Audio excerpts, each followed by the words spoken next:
Hey everyone, today I want to introduce you to my 170 litre mixed Reef nano tank. It's about 20 months old now and I'm starting to get some really good coral growth and coloration. I also have some interest in what I think is interesting livestock and some nice corals, and sort of my aim with this YouTube channel is to basically share the progress of this tank over time, what things are working for me, what things haven't worked, and generally kind of treat it as a more kind of vlog style YouTube reef aquarium channel. With all that said, then let's jump in and meet the livestock.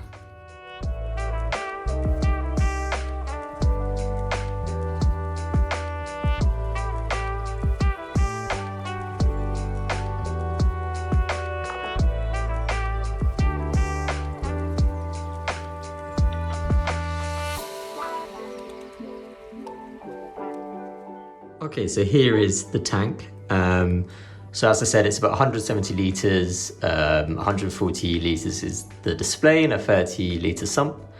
I'm doing the sort of classic mixed reef with sort of SPS along the top.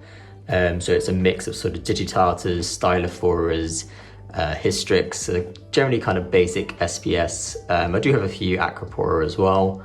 Then moving down to sort of the second tier, we've got the sort of LPS layer, the hammers, the gonioporas, classic things like the Duncans and candy cane corals.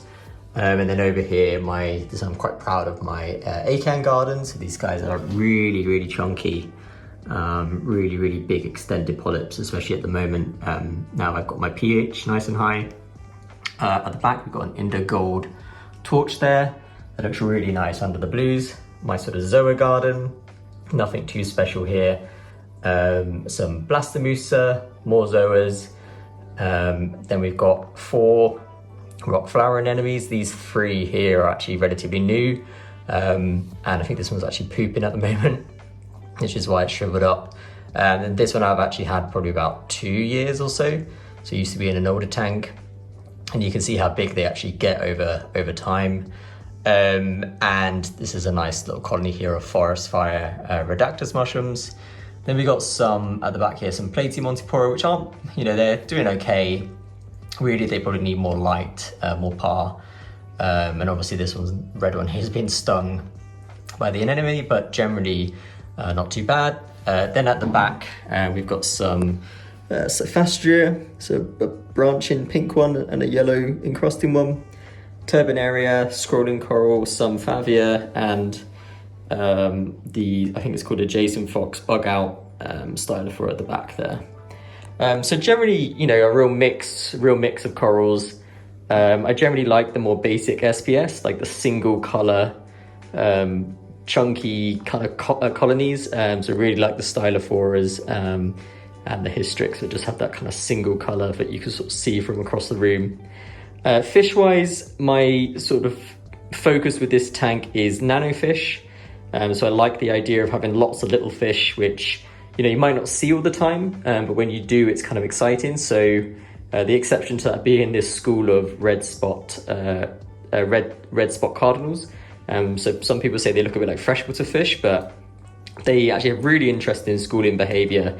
And as you can see, they're pretty small, so they kind of keep the sense of scale that I'm going for with this relatively small aquarium. Obviously in the back, we've got the token pair of clowns. I can't remember what variety these are, but they basically breed on that rock at the back there.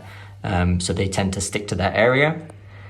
We've also got some more unusual fish, like, where is it? The pipefish here. So this is a dragonface, if I can get it to focus, dragonface pipefish. I added this mainly to sort of, I thought it was interesting, but they're apparently very good for sort of pest control and keeping down things like flatworms and stuff like that. Little firecracker gobby at the back. I want to get some more of these at some point. And there's actually quite a lot more fish in here than what you'd realize, but as I said, the focus is on these kind of cryptic, smaller species, which you don't see all the time. And so I'll just tell you what's in there. There is a yellow assessor, which is really, really pretty fish, but it tends to come out more in the mornings and the evenings. And the same is true actually for the pair of blue striped pipefish, which I have. So they're tiny in comparison to the dragonface. They're really, really small.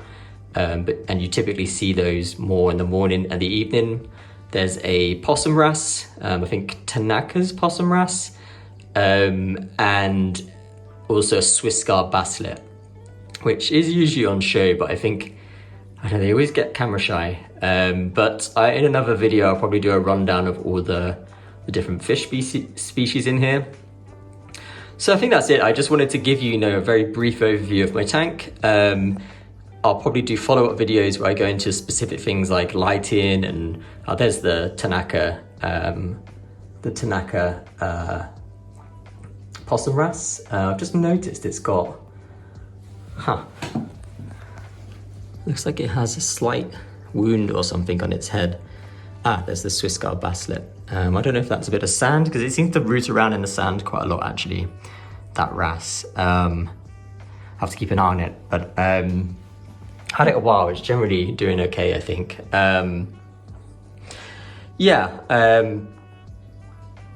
So I could do follow-up videos on, dosing, lighting, parameters I keep it at. If you're interested in those sort of things or what you want to know first, let me know in the comments. Happy to do those videos. But as I said at the beginning, I kind of want to treat this more as kind of vlog style YouTube channel. So just talking about the highs and lows of this aquarium. And hopefully some people, you might not necessarily learn something, you might get some inspiration or ideas about what you could do in your own aquarium. And I should say, I don't really want this to be an educational channel because I'm doing some things which some people would say you shouldn't do. And we could talk about that in later videos. But yeah, kind of more just entertainment, I guess, and more of a diary of what my aquarium's doing and how it's going. So the other thing I guess I wanted to say is that actually the tank isn't looking its best at the moment. The sand bed has a bit of a diatom, cyano bloom.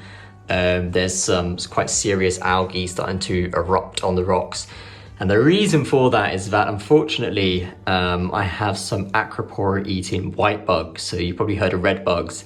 These are very similar except they're white, as the name suggests. And they are particularly affecting this acro at the back here. I don't know what it is. And this one down here as well. And so I'm treating the tank with essentially what is a dog wormer. Managed to get hold of that, and that does seem to be working. There's very, very few left. I need to do one more treatment and hopefully that will knock them all out. But it will also kill other copepods and crustaceans. So to be safe, I removed as many of the crustaceans as I could, all the crabs. I also removed the snails. I realized they're mollusks, not crustaceans, but I thought, let's be safe and remove those. Although actually I left the clam in and the clam seems fine. So probably could put the snails back in, but they're actually in I've got a second tank, a nano tank upstairs, which I'll feature at some point. They're all in there at the moment.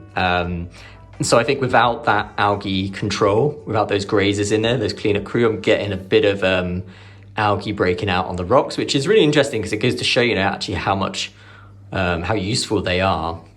But also it probably has knocked down the copepod population, the beneficial copepod population, which, are also grazing all the time and keeping down things like dinoflagellates and diatoms and cyano and stuff. So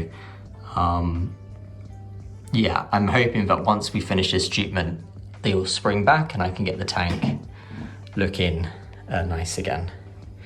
Okay, all right, thanks for watching. And as I said, let me know in the comments if what you want to know about with regards to sort of how this tank is maintained and run, and I'll hopefully make some videos of those in the future. Cheers, bye.